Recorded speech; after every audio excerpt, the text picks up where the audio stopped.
রবিবারের আরও একটি শীতের সকালে আরও একবার চলে আসলাম আর একটা ভিডিও নিয়ে। সবাইকে গুড মর্নিং।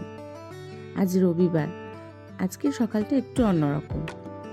হঠাৎ কাল রাতে প্ল্যান হলো আজ সকালবেলা একটু কোলাঘাট যাব। আসলে এটা একটা পেন্ডিং প্ল্যান ছিল। গত 1.5-2 বছর আগে হঠাৎ একটা বৃষ্টির সকালে আমরা কোলাঘাটের উদ্দেশ্যে বেরিয়েছিলাম কয়েকজন বন্ধু মিলে। বাইকে যাচ্ছিলাম, যাওয়ার পথে রাস্তায় মুষলধারে বৃষ্টি শুরু হয়। সে কোলাঘাট আর আমাদের পৌঁছানো হয়নি বৃষ্টিতে। মাঝ রাস্তা থেকে দাঁড়িয়ে দাঁড়িয়ে বৃষ্টি একটু থামার পরে আমরা বাড়ি ফিরে আসি। তো সেটাই হঠাৎ করে আবার গতকাল রাতে একটু মাথা নাড়া দেয়। আমাদের বন্ধুদের মধ্যে যে কজন রয়েছি সবার একসাথে তো সময় করা আজকাল হয়ে ওঠে না। তো আমরা এবং আরও একটি ফ্যামিলি সকালবেলা বাইক নিয়ে বেরিয়ে পড়লাম। ঠান্ডাটা কিন্তু বেশ ভালোই আছে।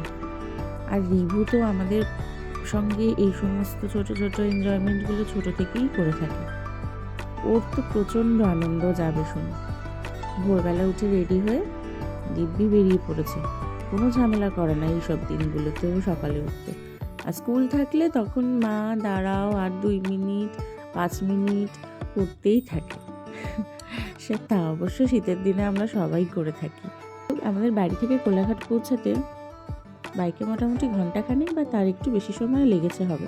এখন এই শীতের সকালে মিঠে মিঠে রোদটা কিন্তু খুব ভালো লাগে। বাইক থেকে নেমেই আগে রোদ দেখে একটা জায়গায় দাঁড়ালাম। ভিতরে স্পেসটা অনেকটা বড় শের পাঞ্জাবে। আর এই সকালবেলায় প্রচুর লোক এখানে বসে ব্রেকফাস্ট করছে। ওখানে নেমেই আমরা এই 4 ফুটের বেডগুলো চুজ করে নিলাম বসার জন্য। ব্রেকফাস্টের অর্ডারটা দিয়ে আমরা ভিতরের জায়গাটা একটু ঘুরে দিচ্ছিলাম। ভিতরে স্পেসটা অনেকটা বড়, ছবি তোলার জন্য বেশ সুন্দর জায়গা আছে। রিভু তো দোলনা দেখে আর ওর তর্স হয় না, ও কখন একটু দোলনা চড়বে। আমিও বেশ কিছুক্ষণ দোলনা চড়েছি। এর আগের বারে যখন আমরা কোলাঘাট যাচ্ছিলাম, যেহেতু তখন বর্ষাকাল ছিল, তখন আমরা যাচ্ছিলাম ইলিশ মাছের উদ্দেশ্যে। সবাই মিলে ওটা একটা হুল্লোড়। ইলিশ তো আমাদের এখানেও খুব ভালোই পাওয়া যায়, কিন্তু ওটা একটা হুল্লোড়। চলো বন্ধুরা মিলে সকালবেলায় যাই, গিয়ে একটু ঘুরে টুরে একটু ব্রেকফাস্ট করে তারপরে একটু ইলিশ মাছ নিয়ে নাকি ফিরবো। সে তো আর যাওয়া হয়নি। যাই হোক, আজ আর কিছু নেওয়ার নেই। এতটা সকাল অথচ এখানে এত ভিড়। দীঘা বা পুরী যাওয়ার উদ্দেশ্যে অনেকেই তো 4 হুইলারে এখান দিয়ে যান। যাওয়ার সময় এখানে কিন্তু ব্রেকফাস্ট করে যান, তাই ভিড় বেশ ছিল। তখনও রিভু হয়নি। আমার বিয়ের পর এরকম অনেক শীতের সন্ধে আমার মনে আছে। হঠাৎ করে আমরা বন্ধুরা বাইক নিয়ে একটু ঘুরে আসতাম, একটু দূর থেকে ঘুরে আসতাম। ইচ্ছে হয়েছে চা খাবো, চলো সব বন্ধুরা মিলে যাওয়া হয়েছে। সন্ধেবেলায় গিয়ে একটু চা খেয়ে গল্প করে আবার ব্যাক করেছি। তো ওই আনন্দগুলো কিন্তু খুব ভালো লাগে এবং আমার মনে হয় এই ছোট ছোট আনন্দগুলো সবার জীবনে থাকাটাই খুব জরুরি। তবে রিভু হওয়ার পর থেকে আর এতটা সন্ধ্যের দিকে আমাদের আর কোথাও যাওয়া সেরকম হয়ে ওঠে না, এতটা দূরে কোথাও যাওয়া হয়ে ওঠে না।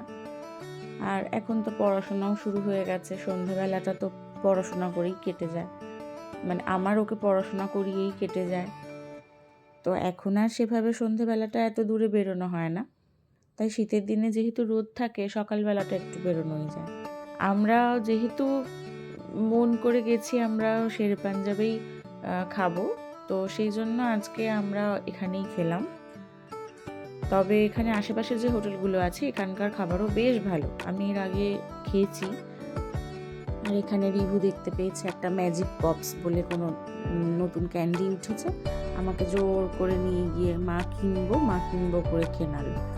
ক্যান্ডিটা কিন্তু বেশ ভালো। ক্যান্ডিটার নাম ম্যাজিক পপস। এটা মুখে দিলেই কিন্তু মিলিয়ে যায়। এটা খেতে যত না সুন্দর, কিন্তু ক্যান্ডিটা জিভে দেওয়ার পরই কেমন যেন বাজির মতন ফাটে। ওটা একটা ম্যাজিক। তো সেই জন্য বেশ ভালো লাগছিল। আমি 4টে ফ্লেভার ছিল ওখানে, 4টেই কিনেছিলাম। খেতে কিন্তু বেশ ভালোই লেগেছে। ম্যাজিক পপস নিয়ে বেশ কিছুক্ষণ সময় কাটলো। তারপরে ঘুরে একটু ছবি টবি তুলে নিয়ে এবার আমরা খেতে বসে গেলাম। এখানে আমি আইটেমগুলো যদিও দেখাতে পারলাম না তোমাদের, তবে আমরা আলুর পরোটা, ছোলে ভাটুরে, লস্যি, কফি, রিভুর জন্য চিকেন স্যান্ডউইচ সবই নিয়েছিলাম। খাবারের টেস্ট কিন্তু ভীষণ ভালো ছিল, আমাদের তো সবার খুব ভালো লেগেছে। খেয়ে নিয়ে এবার বেরিয়ে পড়লাম, বাড়িতে ফিরতে হবে, বেলা হয়ে যাচ্ছে। তাই আজকের মতো কোলাঘাটকে আর শের পাঞ্জাবকে টাটা বলে বাইকে উঠে পড়লাম।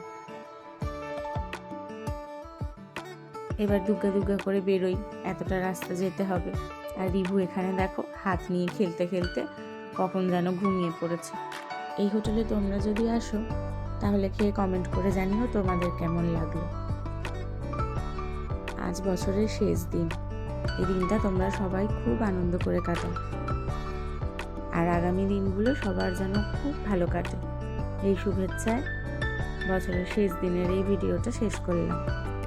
সবাই সাথে থেকো, আর আমার ভিডিওটা যদি ভালো লাগে তাহলে একটু লাইক কমেন্ট করো, শেয়ার করলে আরও ভালো লাগবে। আর চ্যানেলটাকে সাবস্ক্রাইব করে রেখো, তাহলে নতুন ভিডিও দিলে দেখতে পাবে সবাই। আজ তাহলে আসি, টাটা।